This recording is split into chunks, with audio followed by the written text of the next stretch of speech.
হিয়াৰ আমঠু তথা প্ৰাণৰ শিল্পী জুবিন গাৰ্গক লৈ ৰাজ্য চৰকাৰৰ গুৰুত্বপূৰ্ণ সিদ্ধান্ত।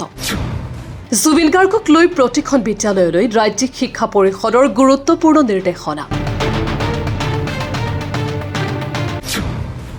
এতিয়াৰে পৰা প্ৰতিগৰাকী ছাত্ৰ ছাত্ৰীক প্ৰদান কৰিব লাগিব জুবিন গাৰ্গৰ মহান বাণী।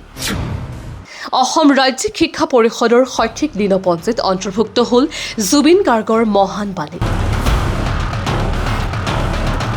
হয়, প্ৰাণৰ শিল্পী তথা অসমবাসী ৰাইজৰ হিয়াৰ আমঠু জুবিন গাৰ্গক লৈ গুৰুত্বপূৰ্ণ সিদ্ধান্ত অসম ৰাজ্যিক শিক্ষা পৰিষদৰ। এতিয়াৰে পৰা ৰাজ্যৰ প্ৰতিখন বিদ্যালয়ত শিক্ষাৰ্থীসকলক প্ৰদান কৰা হ'ব জুবিন গাৰ্গৰ মহান বাণী। কিয়নো অসম ৰাজ্যিক শিক্ষা পৰিষদৰ শৈক্ষিক দিনপঞ্জীত অন্তৰ্ভুক্ত কৰা হৈছে জুবিন গাৰ্গৰ এই বাণীসমূহ।